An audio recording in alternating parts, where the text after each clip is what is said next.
Leitura do livro Cristianismo Puro e Simples, autor C.S. Lewis. Livro 1. O certo e o errado como indícios para a compreensão do sentido do universo. Capítulo 1. A lei da natureza humana. Todos já viram pessoas brigando. Às vezes a discussão soa engraçada e às vezes simplesmente desagradável. Mas como quer que soe, acredito que possamos aprender algo muito importante dando ouvido ao tipo de coisa que elas falam. Elas dizem coisas do tipo: como você se sentiria se alguém fizesse o mesmo com você? Esse lugar é meu, eu cheguei primeiro. Deixe-o em paz. Ele não está incomodando. Você empurrou primeiro. Dê-me um pedaço de sua laranja, eu te dei um pedaço da minha. Vamos lá, você prometeu. As pessoas dizem coisas assim todos os dias, tanto as bem-educadas como as mal-educadas, e tanto crianças como adultos.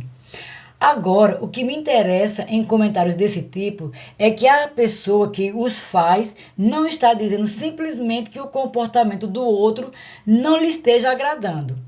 Ela está apelando para um tipo de padrão de comportamento que espera que o outro conheça. E o outro raramente responde: que se dane o seu padrão. Quase sempre ele tenta convencê-lo de que o que esteve fazendo não infringe o padrão de verdade, ou que, no caso de infringir, haja alguma desculpa especial.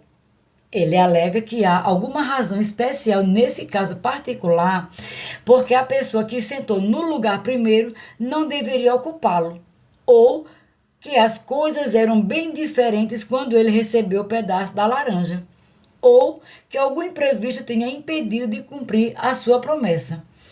Tudo nos leva a crer que ambas as partes tinham algum tipo de lei ou regra de justiça, comportamento digno ou moral, ou coisa do tipo sobre o qual eles realmente concordam. E eles concordaram.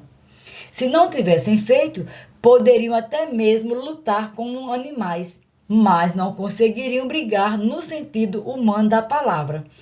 O intuito da briga é mostrar que o outro está errado, mas não teria sentido fazer isso a menos que você e ele tivessem algum acordo sobre o que é certo e errado, da mesma forma como não tem sentido dizer que o jogador de futebol cometeu uma falta se não houvesse algum acordo sobre as regras de futebol. Ora, a lei ou regra sobre o certo e errado costumava ser chamada de lei natural. Hoje, quando falamos da lei natural, normalmente estamos falando de coisas como gravidade, hereditariedade ou as leis da química. Todavia, quando os pensadores antigos chamaram a lei do certo e do errado e de a lei natural, na verdade estavam se referindo à lei da natureza humana. A ideia era que, da mesma forma que todos os corpos são governados pelas leis da gravidade e os organismos por leis biológicas, a criatura chamada ser humano também tinha a sua lei. Com uma grande diferença: um corpo não pode escolher obedecer ou não à lei da gravidade, ao passo que uma pessoa pode escolher se obedece ou não à lei da natureza humana. Essa questão pode ser analisada por outro prisma. Qualquer pessoa está sujeita a diferentes conjuntos de leis, mas há apenas uma lei a qual ele tem a liberdade de desobedecer. Como corpo, ele está sujeito à gravidade e não pode desobedecê-la. Uma vez suspenso no ar, ele não tem outra opção a não ser cair como uma pedra. Como organismo, ele está sujeito a várias leis biológicas a que, como os animais, ele não pode desobedecer. Isto é, ele não pode desobedecer aquelas leis que compartilha com outras coisas, mas a lei que é peculiar à sua natureza humana, a lei que ele não compartilha com animais, vegetais ou coisas inorgânicas, é a que ele pode desobedecer se assim desejar. Essa lei foi chamada de lei natural, porque as pessoas acreditavam que todos a conhecessem por natureza e não precisavam ser ensinados por outros.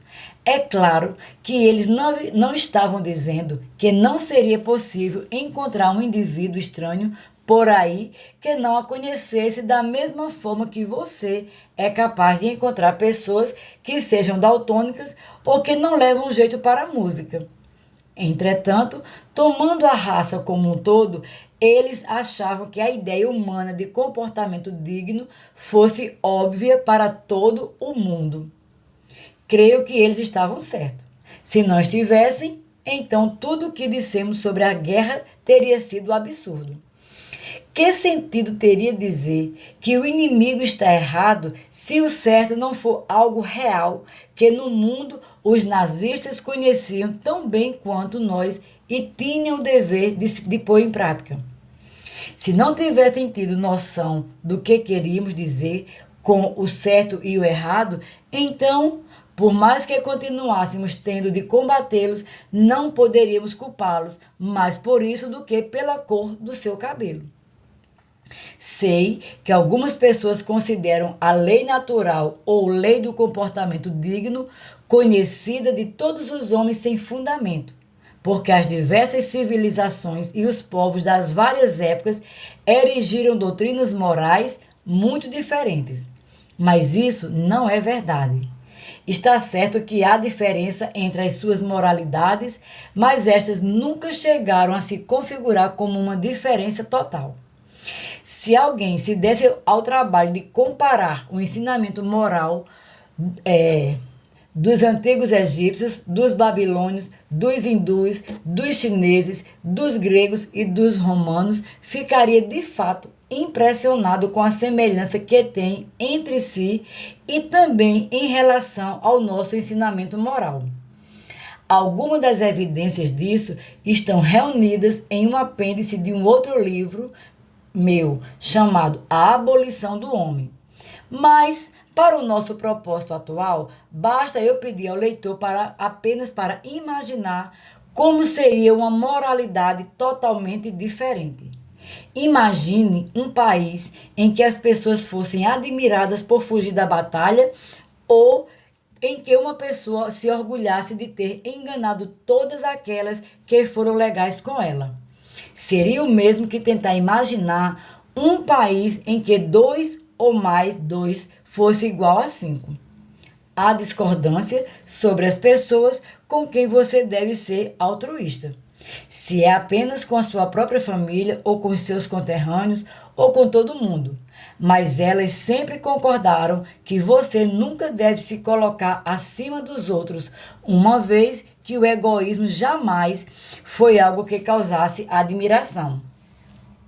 As pessoas divergem quanto a se você deve ter uma única esposa ou 4, mas sempre concordaram que você não pode simplesmente ter qualquer mulher que desejasse.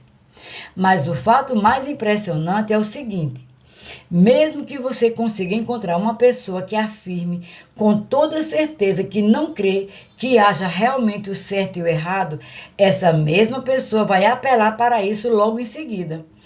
Ela poderá até quebrar a promessa que fez a você, mas se você tentar quebrar a sua com ela num piscar de olhos, ela ficará reclamando que não é justo. Uma nação pode até dizer que não liga para os tratados, mas então, no momento seguinte, ela passa a expor seu caso, dizendo que aquele tratado particular que os outros querem quebrar era injusto. Entretanto, se os tratados não interessam, se não há tal coisa como o certo e o errado, em outras palavras, se não há lei natural, a lei da natureza humana, qual seria a diferença entre um tratado justo e o outro injusto? Não foram eles mesmos que se traíram, mostrando que, por mais que falem contra ela, conhece a lei natural como qualquer outra pessoa? Parece então que seremos forçados a aceitar que existe o certo e o errado. As pessoas podem muitas vezes enganar-se sobre eles, da mesma forma que as pessoas às vezes erram os cálculos, mas isso não é uma mera questão de gosto ou opinião, mas de tabuada. Agora, se estamos de acordo com relação a isso, vou passar para o meu próximo ponto, que é o seguinte: nenhum de nós observa a lei natural de fato. Se houver qualquer exceção entre vocês, peço desculpas. Melhor seria para eles ler outro livro, pois nada do que vou falar diz respeito a vocês. E agora, voltemos aos seres humanos comuns. Espero que não entenda mal o que eu vou dizer, pois não quero dar nenhum sermão, e Deus sabe que não pretendo ser melhor do que ninguém. Estou tentando apenas chamar a atenção para o fato de que este ano, ou este mês, ou mais provavelmente hoje mesmo, falhamos em adotar o tipo de comportamento que esperamos dos outros. Podemos usar qualquer desculpa. Aquela vez em que você foi injusto com seus filhos foi quando você estava muito cansado. Aquele negócio meio obscuro, aquele que você quase esqueceu, surgiu quando você estava muito apertado financeiramente. E o que você prometeu fazer para o bom e velho fulano e nunca fez? Bem, você jamais teria prometido fazê-lo se soubesse como estaria ocupado daquele dia em diante. E quanto ao seu comportamento com relação à sua esposa, ou marido, ou irmã, ou irmão, e se eu soubesse o quão irritante eles poderiam ser, não me admiraria. E afinal, quem eu penso que sou? Eu não sou diferente em nada. Isto é, não tenho muito sucesso em observar a lei natural, e quando alguém me diz que eu não estou observando, logo me vem à mente uma lista interminável de boas desculpas. A questão nesse momento não é se essas desculpas são boas. O fato é que elas são mais uma prova da profundidade da nossa crença na lei natural. Quer ela nos agrade, quer não. Se não acreditássemos no comportamento digno, por que ficaríamos tão preocupados em dar desculpas por não termos nos comportado de maneira digna? A verdade é que acreditamos tanto, sentimos a regra da lei nos pressionando de tal forma que não conseguimos encarar o fato de que estamos quebrando-a e, consequentemente, tentando fugir da responsabilidade. Você acaba percebendo que é somente para o nosso mau comportamento que damos todas essas explicações, e é só o nosso mau humor que procuramos justificar pelo cansaço, pela ansiedade ou pela fome. Já o nosso bom humor atribuímos a nós mesmos. Estes são então os dois pontos que eu gostaria de destacar.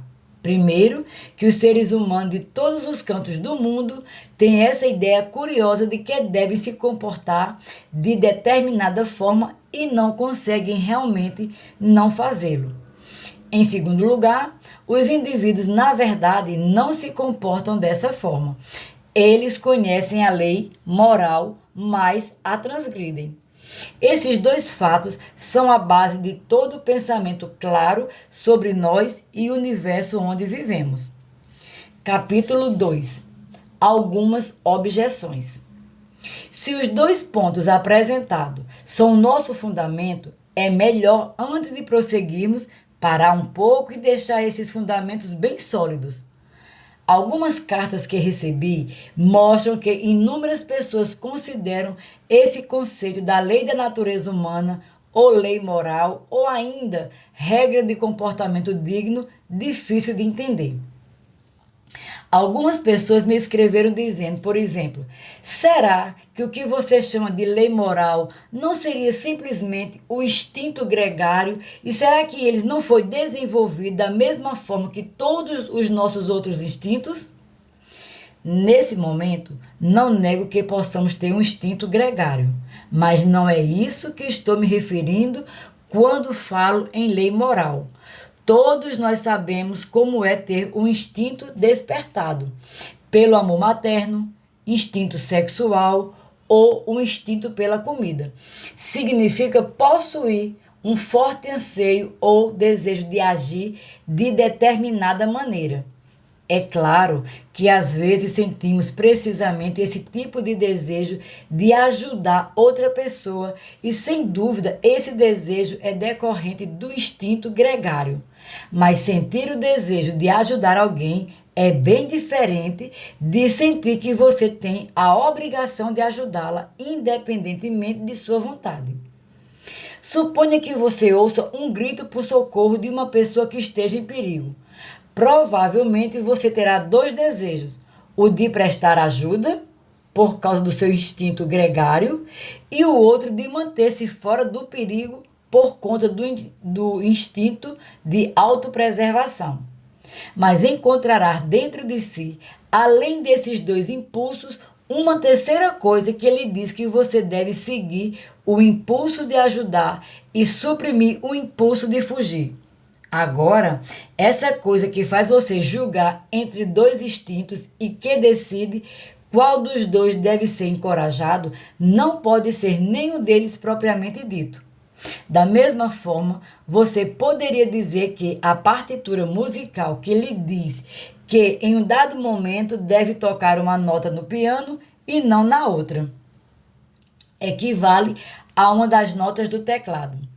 A lei moral nos diz qual é o tom que devemos tocar, ao passo que os nossos instintos não passam de teclas. Outra forma de se reconhecer que a lei moral não se reduz a um dos nossos instintos é a seguinte: sempre que dois instintos estão em conflito e não há nada na mente de uma criatura além disso, obviamente o mais forte dos dois prevalecerá. Todavia, nos momentos em que estamos mais conscientes da lei moral, normalmente parece que ela recomenda que optemos pelo lado mais fraco dos dois impulsos. Você provavelmente desejará ficar em segurança mais do que deseja ajudar uma pessoa que esteja se afogando. Mas a lei moral lhe diz para ajudá-la a si mesmo e certamente ela muitas vezes nos diz para tentar tornar o impulso certo mais forte do que era naturalmente, não é mesmo? Ou seja, muitas vezes sentimos que é nosso dever estimular o instinto gregário, despertando nossa imaginação e provocando nossa comiseração e assim por diante, a fim de termos forças para fazer a coisa certa. Mas é claro que não estaremos agindo por instinto quando começamos a tornar um instinto mais forte do que era. Aquilo que ele diz: seu instinto gregário está adormecido, desperte-o. Não pode ser o próprio instinto gregário. O que ele diz qual nota do piano você deve tocar mais alto não pode ser essa própria nota. Aqui vai a terceira forma de reconhecê-la. Se a lei moral fosse um dos nossos instintos, teríamos de estar em condições de apontar algum dos impulsos dentro de nós que sempre pudéssemos chamar de bom, que sempre estivesse de acordo com a regra de comportamento correto.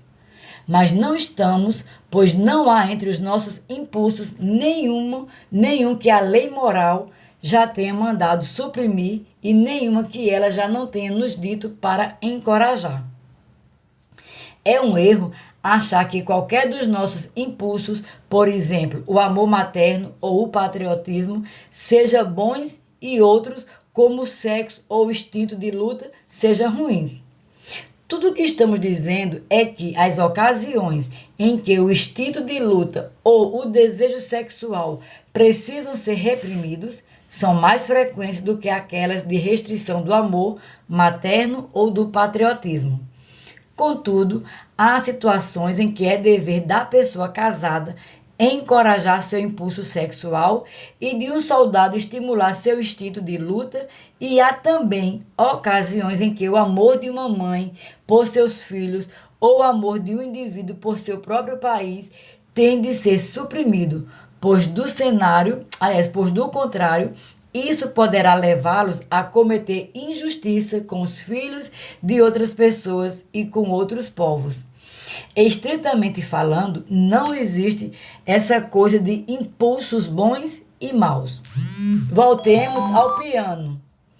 Ele não tem dois tipos de teclas, as certas e as erradas. Ou seja, Toda e qualquer tecla é correta em determinado momento e errada em outro.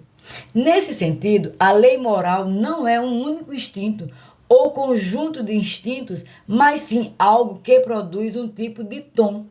O tom que denominamos bondade ou conduta correta que direciona os instintos.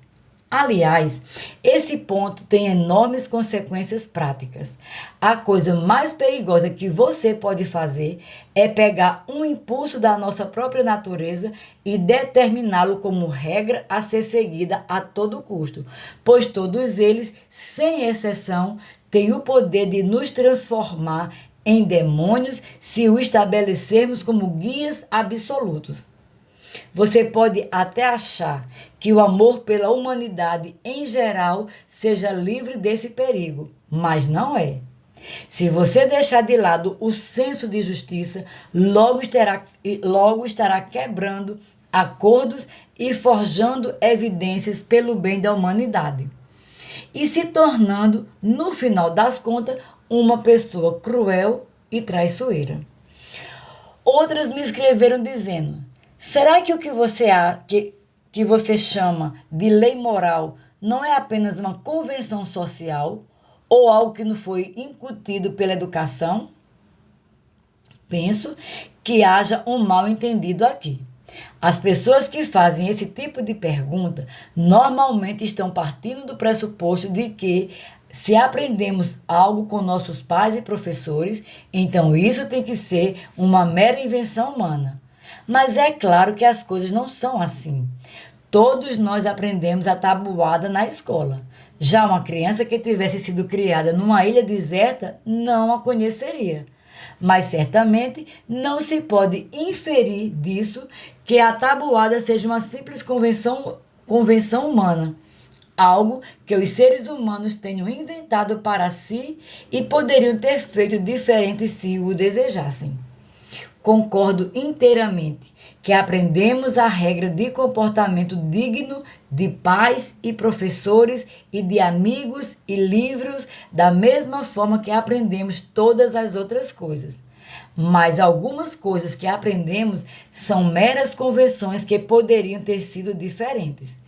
Aprendemos a nos manter do lado esquerdo da rua, mas a regra também poderia ter sido de nos mantermos à direita. E outras, como a matemática, são verdades reais. A questão é a qual dessas classes pertence à lei da natureza humana. Há dois motivos para se afirmar que ela pertence à mesma classe que a matemática.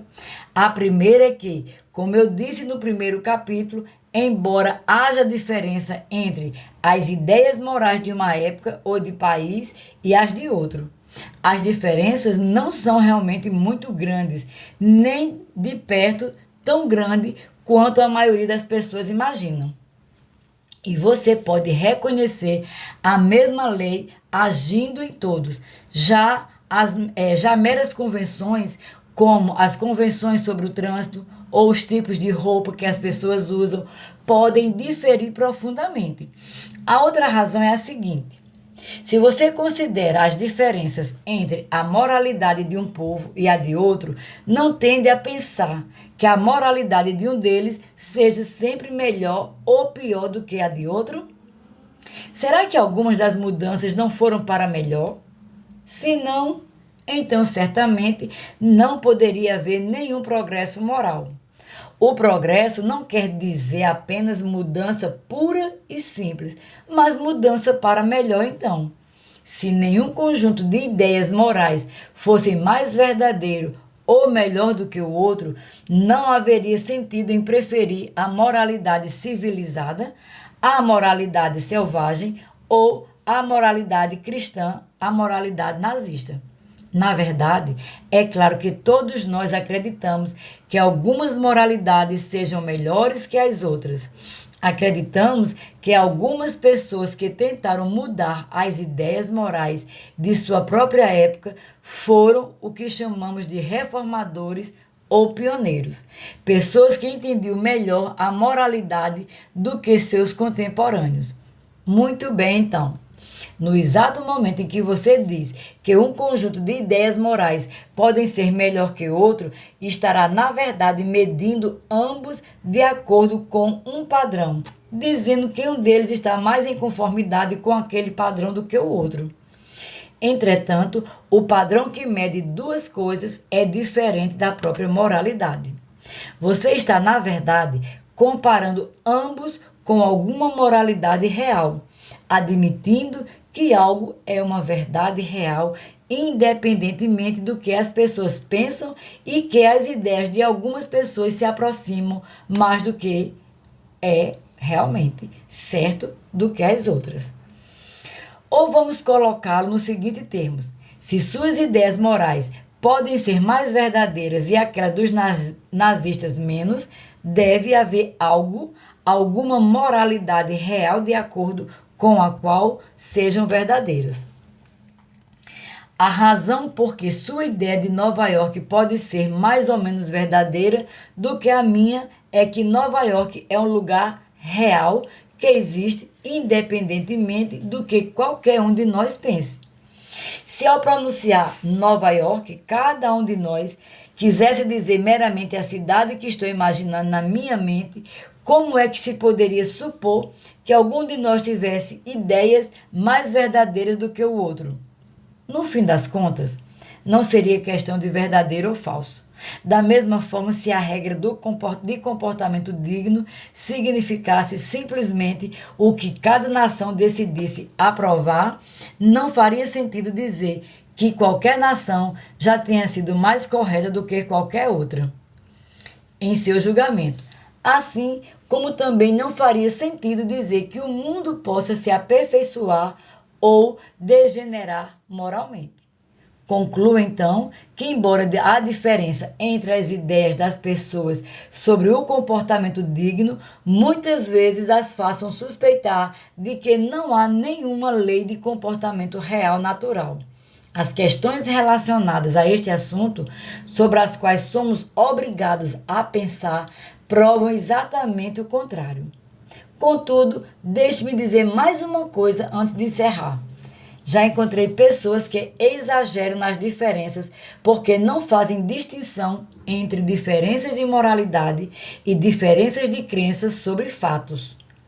Por exemplo, uma pessoa me disse: há 300 anos as bruxas estavam sendo queimadas na Inglaterra. Será que isso foi obra do que você chama de regra de natureza humana ou conduta correta? Certamente a razão pela qual não executamos as bruxas hoje é que não acreditamos nessas coisas, porque se acreditássemos, se pensássemos de verdade que há pessoas por aí que tenham vendido a alma para o diabo e que em troca tenham recebido dele poderes sobrenaturais e estivesse usando esses poderes para matar os seus vizinhos ou levá-los à loucura, ou ainda trazer tempestades. Certamente, todos nós concordaríamos que se há alguém que merece a pena de morte, seriam essas sórdidas traiçoeiras. Não há diferença de princípio moral aqui. A diferença é simplesmente de como se encaram os fatos. Não acreditar em bruxas pode representar um grande avanço da humanidade em termos de conhecimento. Quando pensamos que elas existem, não há avanço moral em não executá-las. Você não consideraria uma pessoa mais humana por parar de colocar ratoeiras se isso devesse ao fato de ela ter deixado de crer que haveria ratos na casa. Concluímos aqui, capítulo 2.